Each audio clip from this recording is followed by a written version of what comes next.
I'm happy that you're here. And we are going to record today's session, so you'll get a message about that in a moment. And we will also have the slides, the recording available afterwards too. So if you want to look back or want to share with colleagues who couldn't be here today, you'll get that info after today's session. I've got an agenda that I'll go through in a moment, and I'll be doing today primarily just kind of going through what, basics of the annual report, why we do it. Here, I'll just move to my agenda now. We're going to talk about importance of filling out the form, some of the differences between the state annual report, your own annual report, some of the changes coming in on this year's report, form basics, walkthrough of the form itself. I'm going to go through some of the questions that kind of come up a lot for folks with questions. And then I'll talk about some tips and tricks as well.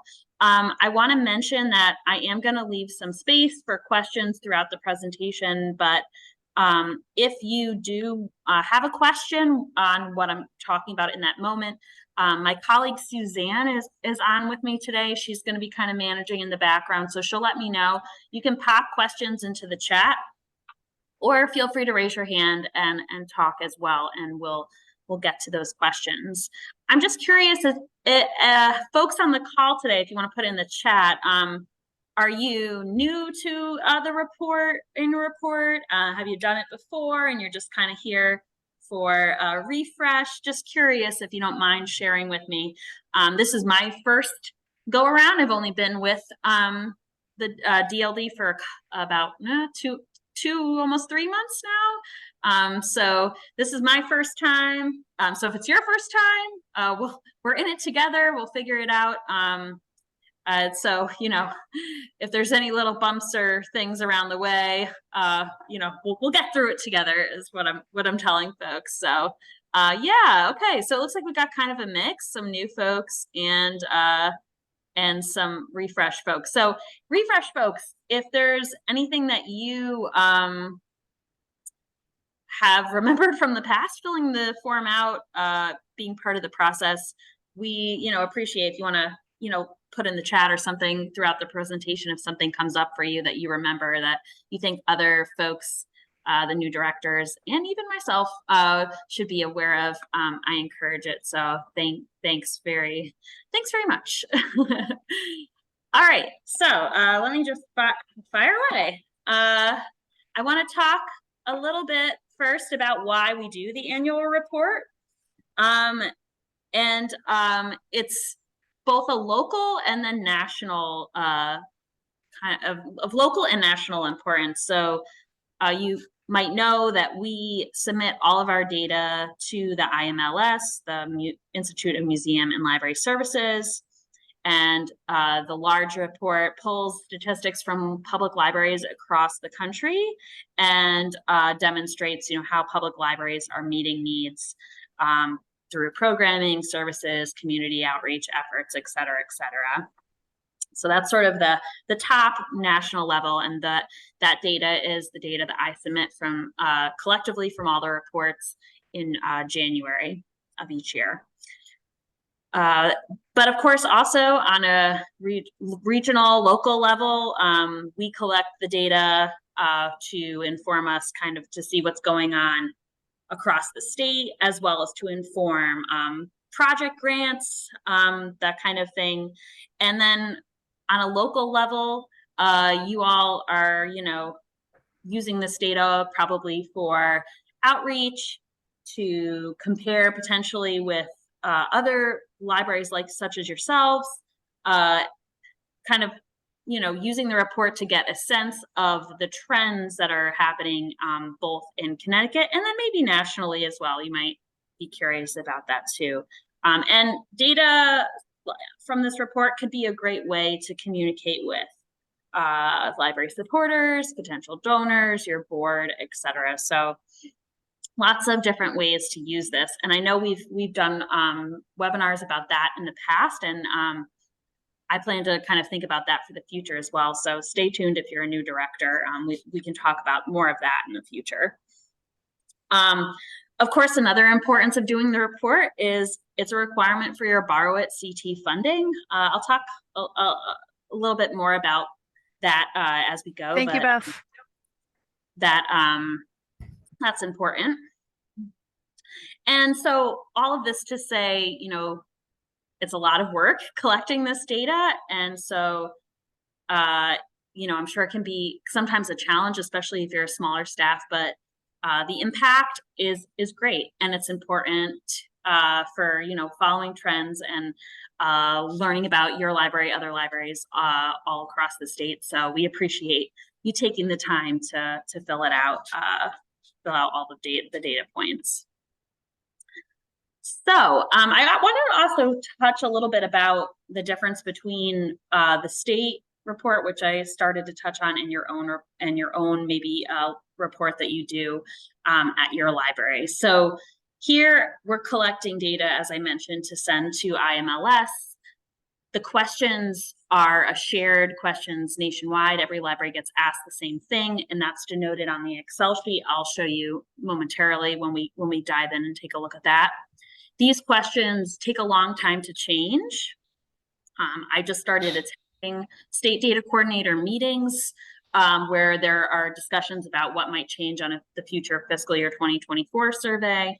But those things are done over time and with a lot of discussion. And so I'm excited to be part of that process to understand a little bit more why certain questions might get changed and pass that information on to you. So I think there are probably, as those who've probably done this for a while know, there have been changes over the years.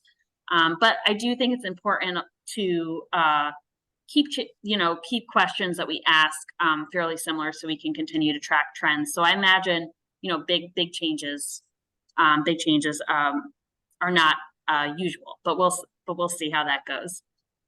And then, of course, like, each state can add in their own questions. So we have questions that are noted that we ask particularly because we are curious for our own state reporting.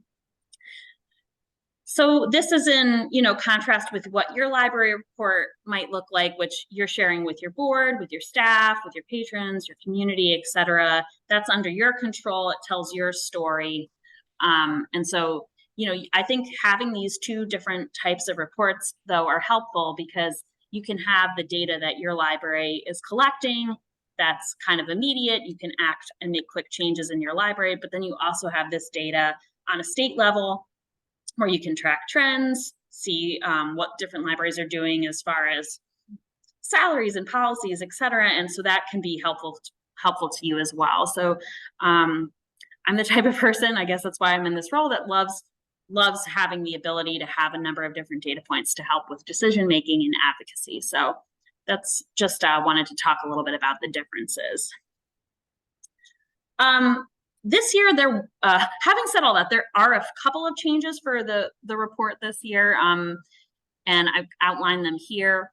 One-on-one tech consultations, that's going to be a new question we're asking this year. We're curious about the interactions between a library staff member and a patron for tutoring or teaching technology. And we're also asking about overdue fines. We're curious if your library is charging overdue fines as of June 30th, 2023. And that's for physical print materials. We also asked a couple questions, yes or no, about summer reading, around programming for all different age groups, who you partnered with, and if you use the iRead resource guide. So those are some of the new changes there. And then other kind of changes that are just a little tweaks in terms of the questions. Most of the COVID-19 related questions have now been removed. So you'll see that section is slowly changing over into this. We're going to be focusing more on equity, social justice type questions in that section. We've also changed views of programs produced, recorded, and posted online by the library for watching at any time. So it will now go from 7 days to 30 days. And that 30 days can go beyond the fiscal year. So if you had a program that went up in mid-June, 30 days goes into mid-July, that would count. Electronic library card counts are also going to be included now for over the phone. And like I mentioned, Section 6, which had these COVID questions are kind of moving into a new type of question with social justice, equity, diversity, inclusion, and accessibility. Okay, so the report covers from July 1st of 2022 through June 30th, 2023. And something that you might have already heard about from Dawn, in order to qualify for the grants and aid to public libraries, we're looking for you to submit a collection development and management policy, as well as a materials challenge form and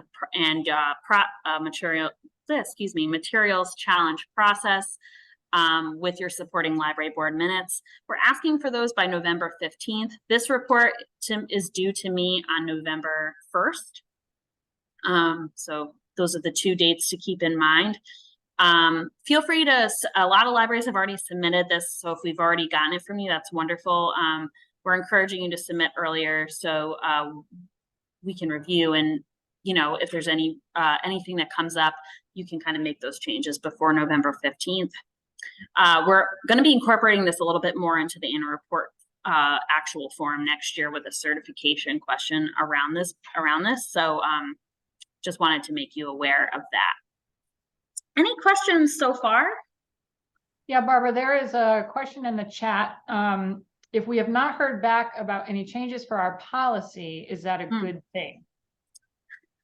I think it is actually. I can follow up with Dawn about that and just see. But we are kind of just going through, and I think Dawn is only reaching out to folks that she's seeing something that might need to be changed. So I think you're safe if you haven't heard from Dawn. Anything else?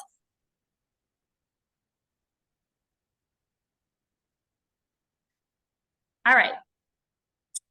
So I'm going to move now into the LibGuides themselves and talk a little bit about the form and some of the questions that we might have. And let me just see if I can swap my screen share briefly. Just a moment.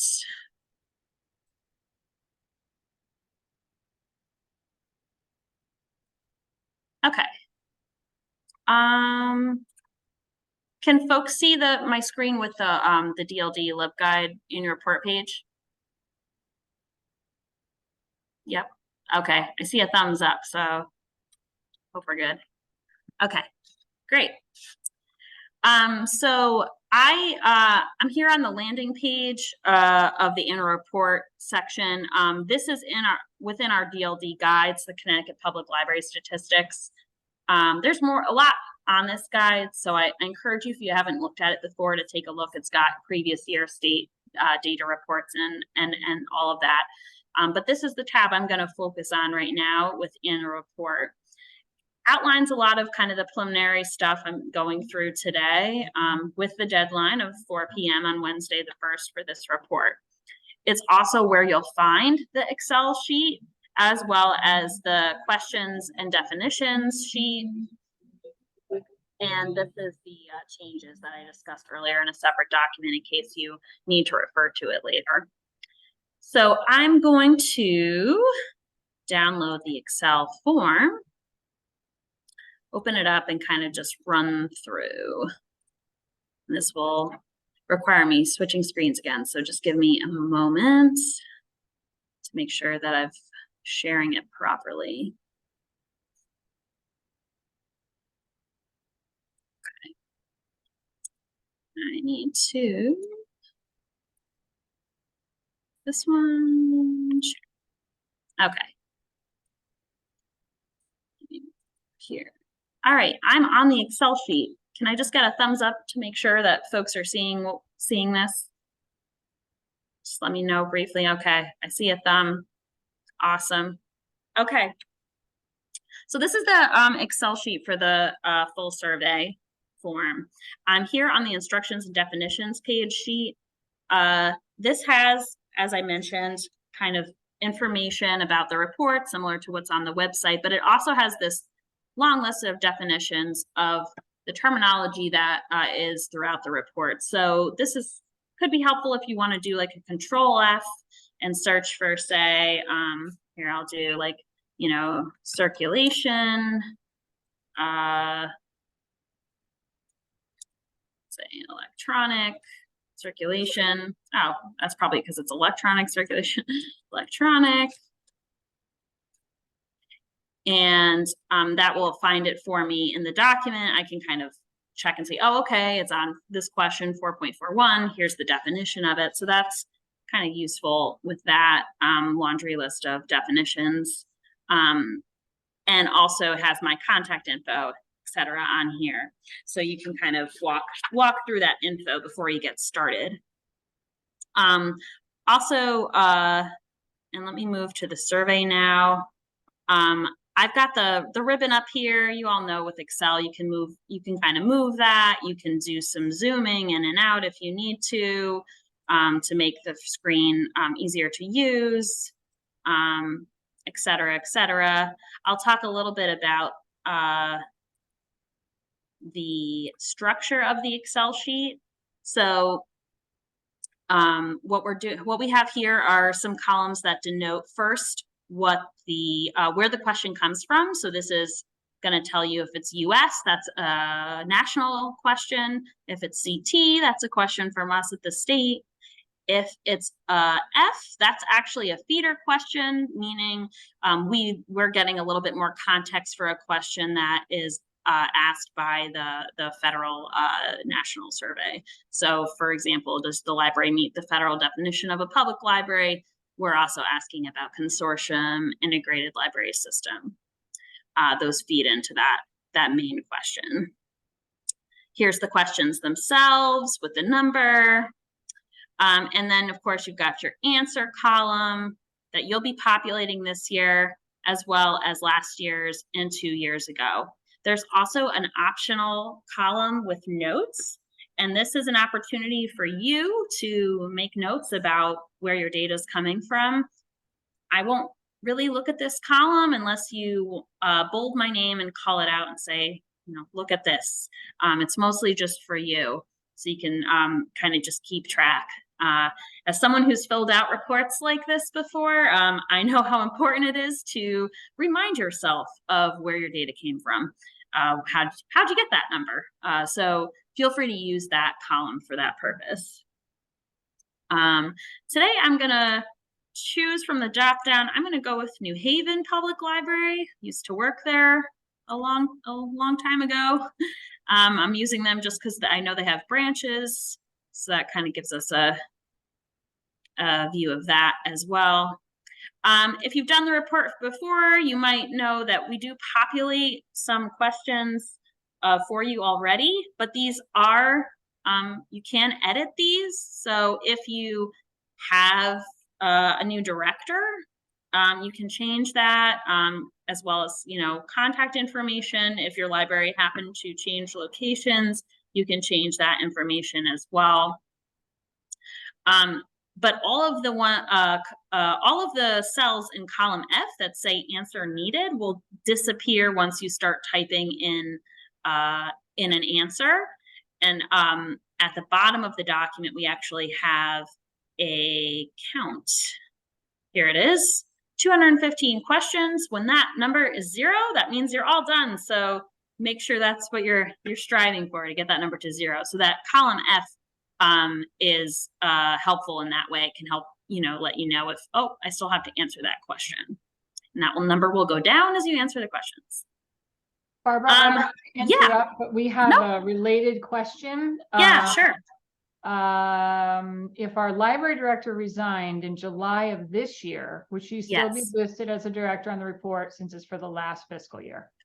That's a great question. And that's something I was going to discuss. So the library director name that it appears on this should be the library director as of the moment that you're filling out the spreadsheet. So apropos of fiscal year in this case, if this person is a director, like you said, as of say July 1, but they weren't director before, that's okay. That person, as of you filling out this report, is the either interim director or whoever holds that spot at your library should be the one that's listed there. And also, if you have an interim director now, and you're going to have a new director in say like a month, you're still putting down the interim director as of you filling out this report. Does that answer your question?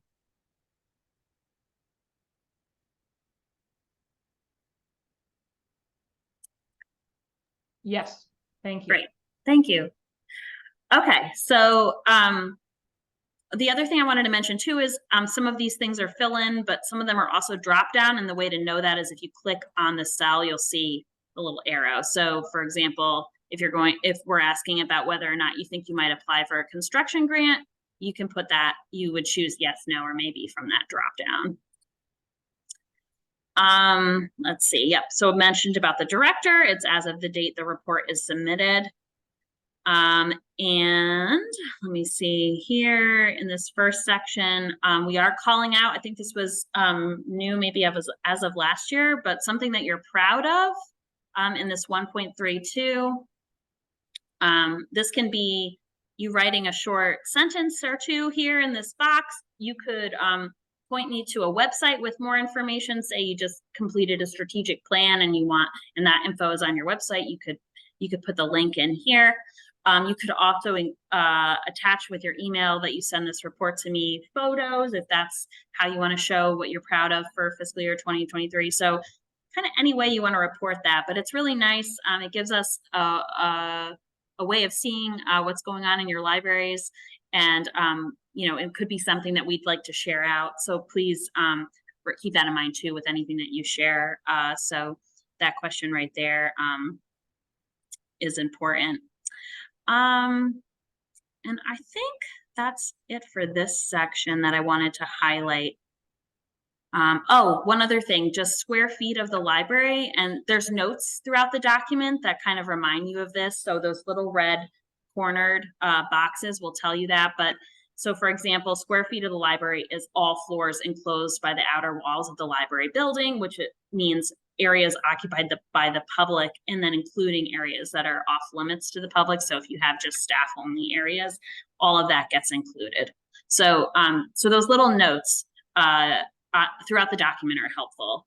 I have, as I mentioned earlier, on that annual report page, a notes, definitions and questions and definitions document that has some more detail than what's put into this Excel sheet. So it can be helpful to use both that and taking a look at the notes in tandem, so you kind of can get a full picture of what's being asked for. Okay. So section 2 is library services, and I'll just run through again a couple of the questions that we get kind of confusion around. Annual public service hours, those are for the main library only, and that's when the building is open to the public. So you're not including any hours where maybe you close the library for staff professional development or other reasons like that. Same thing goes for weeks. The library building is opened, and it's weeks that are open for half or more of the scheduled service hours. Annual visits, I wanted to mention here that it's people who are entering the building. I don't know, some libraries, I'm not sure if you're still doing curbside services or not, but that wouldn't count toward this number. And this number also can be an estimate, and we account for that in the questions below. So you just have to tell us if, okay, this is an annual count, you're using a people counter, or this is just a estimate based on a typical week, and that's up to you on however you do it at your own library. Registered library users for library cards, just to make sure that you're not counting folks' expired cards. So any card that expired earlier than July 1st, 2022, don't count those in your overall count. And also just a note about this, that your card amount shouldn't exceed your population. So if I see that, I'm gonna check in with you and just say, oh, did something happen here? So just so you're aware of that. Barbara, I don't mean to interrupt, but I have two questions for you. Yeah, that's fine. First It's of good if all, they're right there. Yeah. Warehouse Point sent an interesting question. They said, we have an apartment upstairs that is now rented out to a non-library person. It is not accessible by the public or by staff, but it is enclosed by the walls of the library. Does this count towards their square footage? Yeah, I believe it would not, only because it's not open to the public. So if it's not public used space, I will double check on that to be 100% sure, but I'm pretty sure that's the case. So Suzanne, if you don't mind just taking down who that is, and I'll follow up with them for certain, but I'm pretty sure it would not be counted. Okay, no problem. you. And then Yeah. the other question,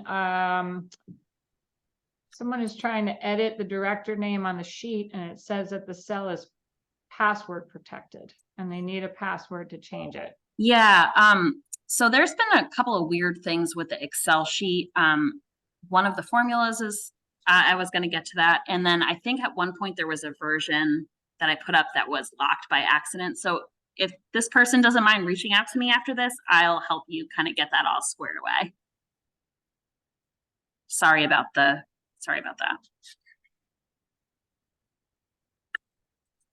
Suzanne, can you, can I get the person, whoever that is, just reach out to me. My contact info will be around.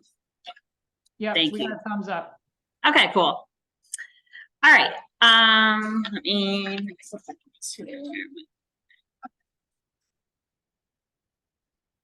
Okay, I also wanted to mention with the new question here, the reference transactions that's here. Sorry, the one-on-one tech consultations, that's within your reference transactions that you report. This is sort of pulled out to just show that's our new question about how many were tech consultations.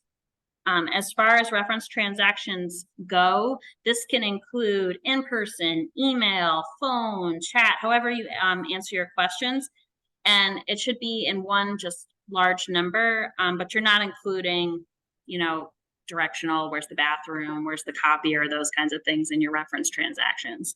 And if this is not a number that you calculate specifically, you can give us, again, a estimate. You just let us know that here in the question. Okay, now this section is programs, and I wanted to make folks aware, if they're not already, that on that LibGuide that I showed earlier where I got to this report, there is an Excel sheet on that same page to help you track programs the way we track them in the annual report. So if you're interested in using that tool, I think it can be very helpful to kind of organize this and make it easy for you when you're filling this out come each year for annual report. So with this section, it's broken down by age groups. And tried to color code so you could kind of see, oh, here's age 0 to 5, 6 to 11, etc. And for this, you're going to be kind of just keeping track, so if you put in 0 programs for, 0 to 5, you want to make sure then that your attendance is 0 to 5, right? So just, that's probably because I think this section can get really confusing for folks. So if you've got that, just make sure that those things match up. Also, as a note about attendance, with a program for children, say, of course, adults are also going to be attending that program. And so the attendance is anyone who attended, not just anyone who's age 0 to 5. So you're going to be thinking about that, when you put on a program and you say, this is a program for ages 0 to 5, that gets counted. But when you're doing your attendance, anyone who attended, no matter the age, gets counted in the attendance for that program.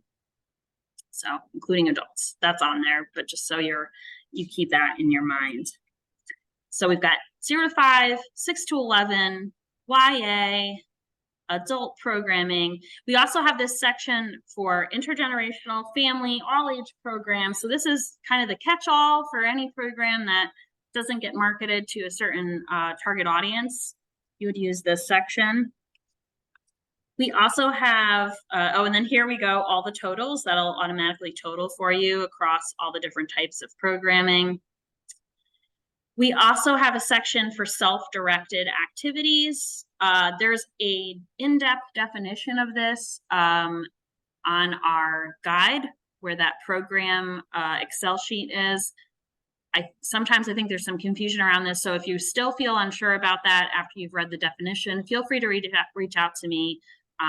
And my colleague Kim, sometimes I pass things off to her too, because she's really been great, especially with the kids stuff, about kind of helping me determine that self-directed activity definition. So, but anyway, the LibGuide page does have more info about that. But this is where you're putting in those totals for any activity that you've prepared and prepped for those age groups or general interest. And then finally, for programs, summer reading stuff's in here. And those are just yes, no questions that you would just do drop down. Any questions about programs or anything like that? I think like I said, the common error that I've been told that happens with these is just kind of lining up those numbers, attendees to programs. So, just try to chunk it out as you can when you're looking at those different categories and making sure your attendance matches with the number of programs that you're offering. But any questions before I move on? Yeah, Barbara, we have one. Is there a column for outreach? Outreach. So do you mean programs you do outside of the library? Yes. Yeah, so we do have in the program set, each of the program sections by age, we do have a question that asks for offsite. So these would be considered our outreach programs that are happening outside of the library.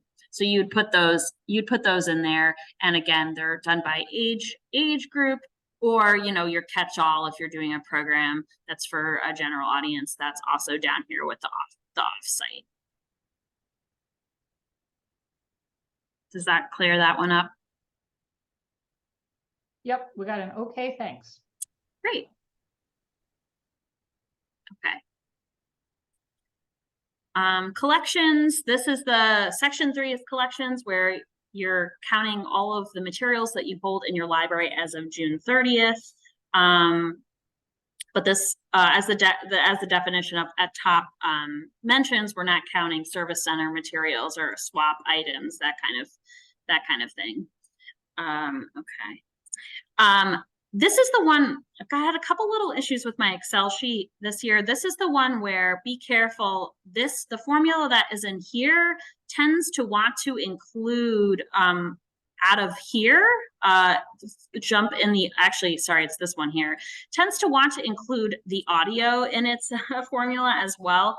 So just be mindful of that. I've made a note that I think what it is Excel doesn't like when unadjacent cells are not together in a formula. So I've made a note of this. I'm checking everybody's report.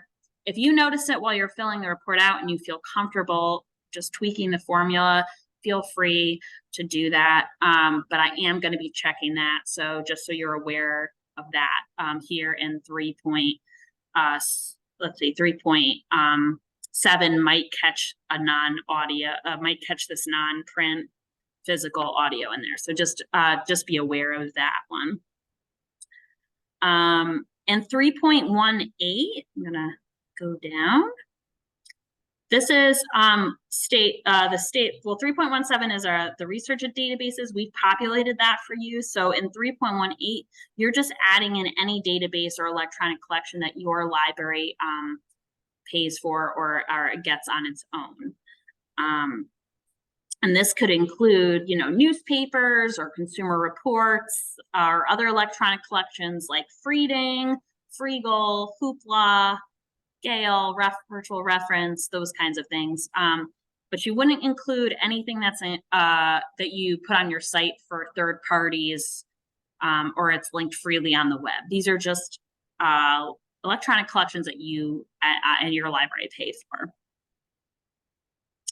And then as far as statistic goes, you here in 3.20, you're going to say whether or not you keep statistics, whether you do it on all or nearly all, or on some, or you don't. And then if you answer yes on the either, if you answer yes, provide us with that total number amount here in that box of views, and that's going to be, you know, downloads and displayed item, you know, however the database, I know databases kind of have different terminology for how they count those things, but that's kind of what we're looking, downloaded, displayed items. But you're not including here ebooks or audiobooks, movies. Those are going to be in the electronic circulation, which is coming in the next section.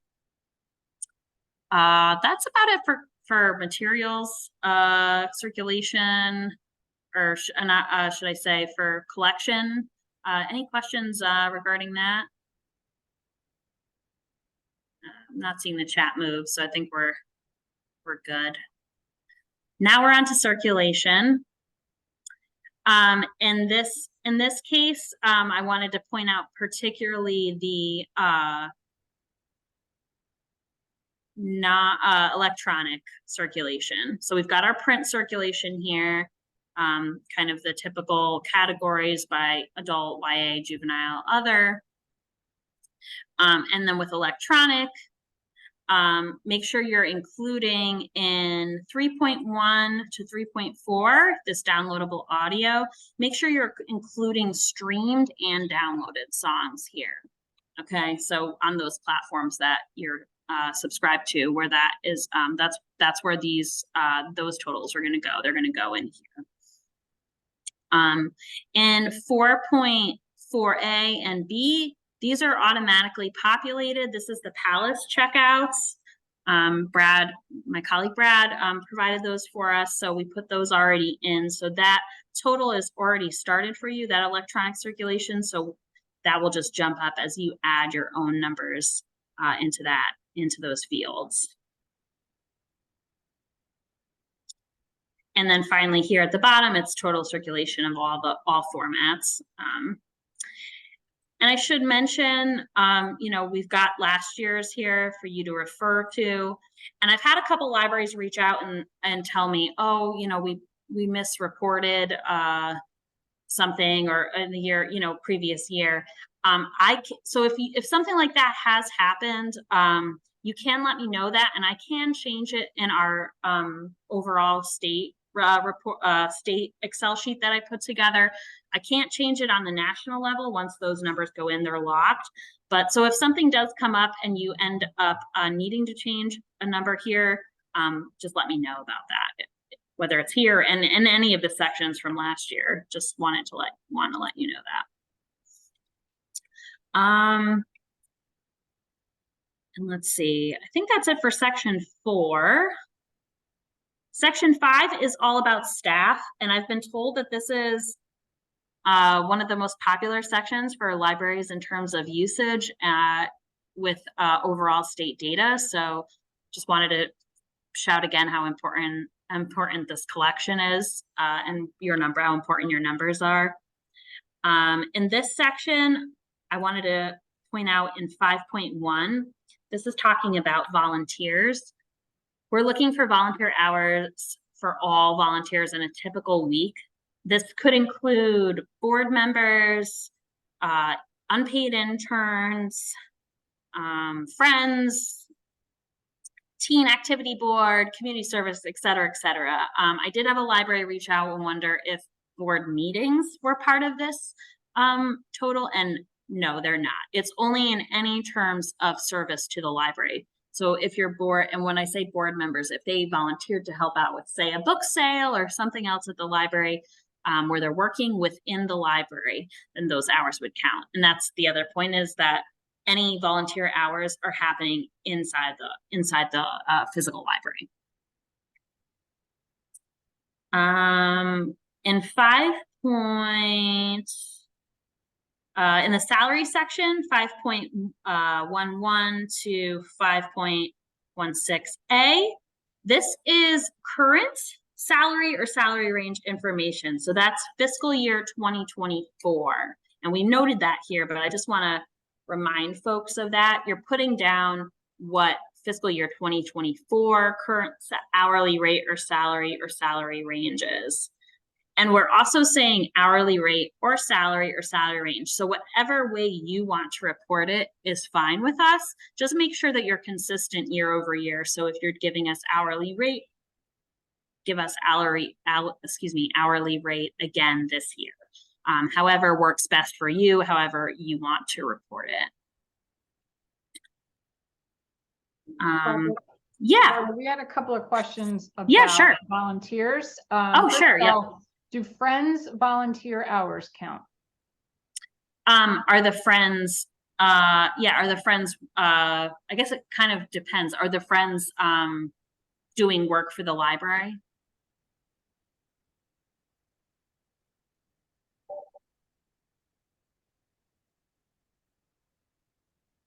Hi, is it okay if I just say my question? Please, okay. Go for it. Yeah. Sorry. So my friends at the library run an ongoing book sale, but they'll also do things like they'll hang an art display. Like it's a little bit of a mix. And so what I was thinking is that maybe their ongoing book sale, that's like a separate nonprofit that we benefit from. So maybe not those hours, but like work that is done for the library, like for our operations, maybe. Yeah. And you know what? I've been told that how you do the book sale ongoing. Is that what you're saying? Yes. And then they have big, they have big, they call it read and recycle. They have big drop off dates, and then they have big book sale weekends. And so there's ongoing volunteer work, like they come and they sort and they do all sorts of things, but then there's like big events that they do as well. But then they also do a couple of other, I mean, it's a volunteer heavy town. It's nice, but yeah. I'm going to double check on that, because my understanding was any kind of volunteer work for the library, in the library, even book sales would count. So let me I guess double check on that for you, and we can chat offline about that. Thank you. And then actually I'm going to piggyback on Monique's question. She had a question about volunteers who handle landscaping. So they should because that's library grounds. And I was like, oh, I just had a group do that. They were like, your front area needs to be weeded. And so like a little cluster showed up. That's a good question. I'm not actually sure about that at all. So I will look into that too.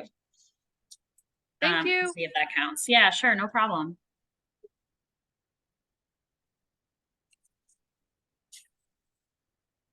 Anything else right now? Any other questions I can answer? Monique, I guess yours was about the landscaping. I'll get back to you about that too. Thank you. That's perfect. Great.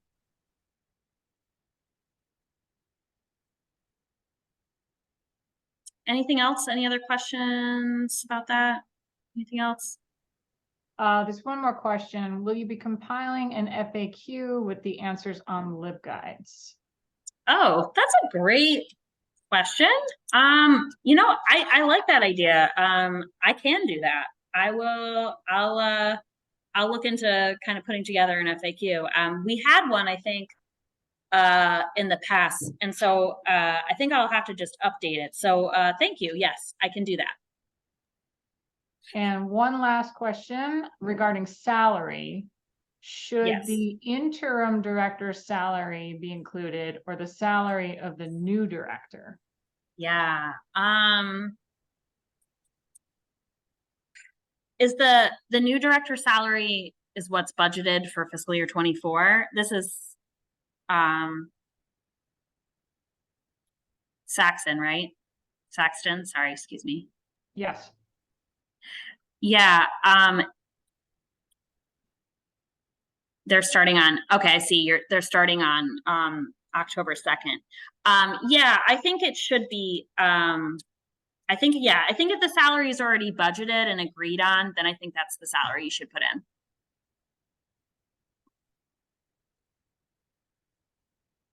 Yeah, great. Okay. Thanks for all the great questions, everybody. It's really helpful. It's keeping me keeping me understanding what the needs are. Okay, let's see, how are we doing on time? We only have 10 minutes left, so I'm just going to quickly kind of go through this is the section 6 with COVID and some of our new questions. Some things got moved around, so some of these questions were asked before. They're just kind of shuffled around. I'll pop down here to section 7, which is income.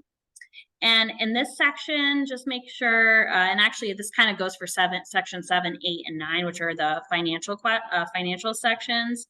You're counting income in the year you received it, meaning the year it landed in your bank account, and then expenses in the year where you actually spent it, cut the check, versus the year when it was allocated or appropriated. I know sometimes that's different for libraries. So report actual spending. I want to be sure I have enough time, but let me just highlight a couple of things here. So in 8.4, this is the federal government grants. So make sure you're reporting things that any grant monies. So 8.4 is where you're going to be reporting like E-rate funding, Everybody Learns, other types of federal grants there. If you have questions about that, feel free to follow up with me on that. Here we also are asking for fundraising activities from the Friends group. That's kind of pulled out here. Here is your capital income section, and just make note of the definitions here.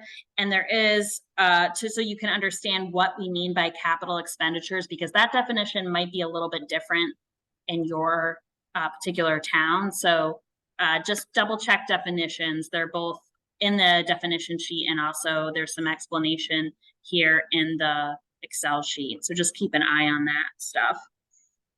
Expenditures, I've been getting got a couple questions about this. Make sure you're putting expenditures that the money that you actually spent. So for number 9.4, that physical print materials expenditure, the actual number that you spent, it's not the budget amount that you spent. Sorry, the budget amount that you were given. So it's what you actually spent on physical print materials over the fiscal year. So make sure you're putting that down. And let's see, in this section also, I'll just highlight this computer hardware software systems. We've got a lengthy definition about what we mean by that as far as expenditures go. So just keep aware of that. And in 9.17, this is library services or operations during the year that were paid for directly by the Friends or other support groups, and those funds were not added to the library's operating budget. So there was a previous question that was part of the operating budget. This is the one that is not. So two different asks in terms of your Friends or other library support groups. And then down here is just you made it to the end, and you're putting down your info. If your director is not the one, if your director is not the person who's completing this report, make sure that you're filling out this certification that your director saw the report in its entirety and has confirmed the knowledge in the report. If I don't see this filled out, or if I see no for whatever reason, I will be following back up with you. So just make sure that that's squared away. Also, I don't know if anybody on here has a branch or a bookmobile, so I'll just briefly mention that we do have a separate section for that if you click on that link. And this is asking for if you have a bookmobile. I know there's not too many folks who do, and I'm not sure anybody on the call does, but this is where you're putting that information, and the branches, you're putting in just public service hours when the branch was open and the number of weeks. And you can see that we've kind of already pre-filled in some of that info like we did in the other sections. So you just have to edit if you need to edit, and then just add in the public service hours. So that's just a separate sheet for those that applies to. Before we run out of time, I did want to share a few tips and tricks. So I'm going to stop sharing this screen for right now and pop back open my PowerPoint to just, especially because I know there are some first timers here. So just want to make sure I pass these along before we wrap up. So tips and tricks. Don't wait till the last minute. Start right now on this report. And that way you and I can have a dialogue. If you have questions or anything weird's going on, you can let me know about that. I mentioned the notes column before. That's the way you can save your notes. But if you need to communicate with me, feel free, just kind of highlight or some way to shout me out so I can look at it. There is, though, a box at the bottom of the Excel sheet where you can put in comments. And I would recommend, if there is a discrepancy with numbers, or maybe for whatever reason, there's, oh, we're counting it differently now, or there's any need for you to explain data, please, you can do that. And I am reviewing these reports, and I will reach out if I see a discrepancy. So, if you already know there's something that's going to look funny on paper, but it makes complete sense to you, just let me know about that. Don't cut and paste answers from one Excel sheet to another if that's how you keep track of your data. Sometimes that can mess up formulas, so try to type everything in that we're asking for. Strive for consistency and accuracy from year to year. This kind of speaks to my other point about, sometimes things change. Like I said, I used to fill out reports like this, and there would be times where we were like, oh no, we've been counting this wrong, or oh no, something's changed about this. So do your best. Of course, we know things happen. Just let me know if something's looks weird or off, but try to be consistent and keep great notes, as I mentioned. Track stats monthly where you can, and consider tracking the way the annual report's asking for it. If you're a library system, all your stats for all your locations are getting reported in the survey together. So if you have branches or other libraries a part of your system, make sure that all of your stats are coming together. It's really helpful to have multiple eyes on these kinds of things. There's a lot of questions, it's a lot of numbers, a lot of yes and no's. So it's helpful to have somebody review, or even split up sections if there's enough staff and that's possible at your library. I've got, as I mentioned, a definition sheet on the annual report site, and the comments in the Excel sheet. Utilize those. Those have a lot of information and can be really helpful. And again, of course, I'm your resource as well. I mentioned about that weird Excel formula. If you see anything else funky on the Excel sheet, please reach out to me. Still figuring it out. So I appreciate that. And then finally, just double check your data. As I mentioned, I'll be reaching out to folks too, but it helps to do a check yourself before you submit. So this is my contact info. I know we're kind of slowly running out of time.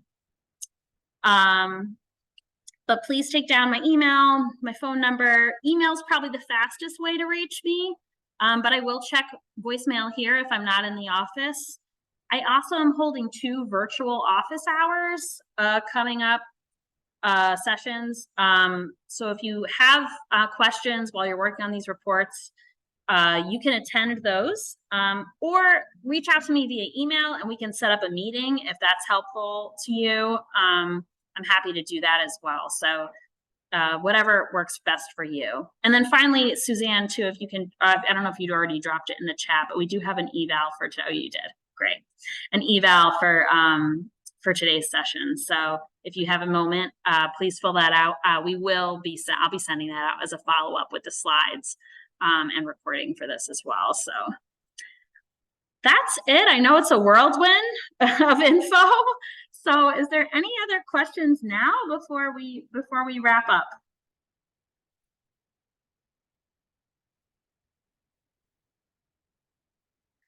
I appreciate everybody's patience as I kind of get to know all of this too. You know, if they're, like I said, with these couple of questions, I'll kind of follow up with folks today. I'll let you know about the FAQ when I can get that on the site. And for those who've done this before, if you have any other comments or anything too, we appreciate it. We're all in this together. It's a journey. Thanks, everybody. Okay. I don't know if is there any other questions? I don't know if there. No questions, just a ton of kudos and thanks. Yeah, thanks everybody. I really appreciate it. Thank you for being here. Thanks for filling out the report. As I said, take down my info. Happy to chat offline, and we'll talk to you all soon. Have a great rest of your day.